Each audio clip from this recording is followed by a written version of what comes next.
आज की सभा कुर्ला में थी, जो कि यहाँ पे कुछ लोग कहना चाहते हैं कि मराठा आरक्षण के बारे में भी। तो मैं यहाँ पे वो लोग जो है मुझसे बातचीत करते हैं मराठा आरक्षण के बारे में। तो उन्हें जो है अभी उनसे पूछते हैं जो कि आप क्या कह रहे थे जो मराठा आरक्षण को लेकर क्या बताना चाहती है। मी मराठा आरक्षणबद्दल एवढं बोलायचं आहे मला की आज जे इथे यूपीचे मुख्यमंत्री आलेले योगी आदित्यनाथ आणि आता जे उभे राहिलेले उमेदवार BJPचे उज्ज्वल निकम जे आलेले, आमची हीच अपेक्षा आहे की आम्ही त्यांना निवडून देतो। तुम्ही आमच्याकडून अपेक्षा करता की आम्ही तुम्हाला निवडून दिलं पाहिजे, तर आम्ही तुमच्यासोबत आहे, पण तुम्ही आमच्या मागे उभं राहा। कारण की आम्ही जे इतक्या दिवस आमचं जे मराठा आरक्षण होतं त्यासाठी आमची जे लढा झाला मराठा लोकांनी केला त्यांना तुम्ही पाठिंबा दिला पाहिजे। कारण की आजपर्यंत आम्ही साध्या नोकरीवर जगतो, पण आमची मुलं आम्हाला चांगल्या कामाला लावायची आहेत। त्यासाठी तुम्ही आम्हाला सपोर्ट करा, आम्ही तुम्हाला सपोर्ट करतो, पण आमच्या मुलांचं भविष्य उज्ज्वल भविष्यही तुमच्या हातामध्ये आहे। आम्ही तुमच्यासोबत हमेशा राहणार, पण आमचं पण तुम्ही करिअर मराठा लोकांचं केलं पाहिजे। कारण की मी एकटीच नाही मराठा, महाराष्ट्रामध्ये कितीक मराठा आहे जे बेरोजगार आहेत, त्यांना नोकऱ्यासुद्धा नाही आहेत। त्यासाठी आमचं पण एवढंच आहे, तुम्ही आमच्याकडून अधिकार मागता की आमच्याकडून उमेद ठेवता तुम्ही की आम्ही तुम्हाला BJPचे उमेदवार म्हणून तुम्हाला सपोर्ट केला पाहिजे, मोदी साहेबांना पुढे आणलं पाहिजे, पुन्हा प्रधानमंत्री केलं पाहिजे, पण तुम्ही पण आमच्यासाठी काहीतरी केलं पाहिजे हे आम्ही पण तुमच्याकडून उमेद ठेवतो। हेच माझं म्हणण्याचं कर्तव्य आहे। आता तुम्ही एकनाथ शिंदे काय बोलतो?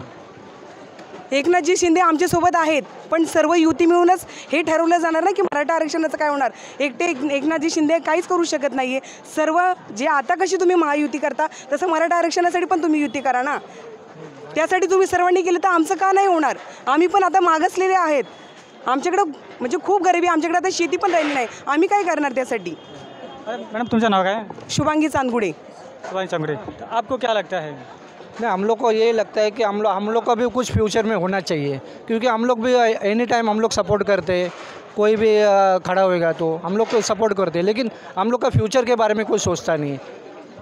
यानी कि महाराष्ट्र के जो आरक्षण है उनको गतियों के लिए हम लोग को आरक्षण चाहिए। हम लोग का आगे का पीढ़ी सब, किसी को नौकरी नहीं, किसी को क्या कुछ नहीं, हम लोग का तो हो गया, ज़िंदगी बर्बाद हो गया। जैसा कि ये सिस्टम महाराष्ट्र में भी है, ऐसा ये सिस्टम पूरे भारत में भी है। हाँ, पूरे भारत में, मतलब सबके लिए नौकरी अपना मिलना चाहिए, ये हम लोग की ख्वाहिश है, बाकी कुछ नहीं। बाकी जो भी खड़ा हो जाएगा हम लोग उसको सपोर्ट करेंगे।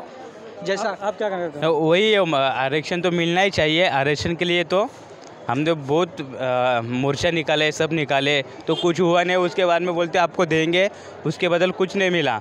तो फिर उसके बाद में अभी हम लोग बच्चे लोग स्कूल में जाएंगे, उनके फ्यूचर के बारे में सोचेंगे, तो कुछ नहीं होता है। खाली सरकार बोलते देती है, कुछ देती नहीं है बस। जैसे कि एक भाषण में राज ठाकरे साहब जी ने कहा था कि ये जो कि महाराष्ट्र आरक्षण है केंद्र में जाएगा, केंद्र से पास होएगा फिर होगा, ऐसा कुछ बोला। हाँ, केंद्र से तो अभी बीच में अपने CM साहब भी बोले थे आपको मिल जाएगा आरक्षण करके, बस कुछ बोले नहीं, बस मीटिंग हो गया बस।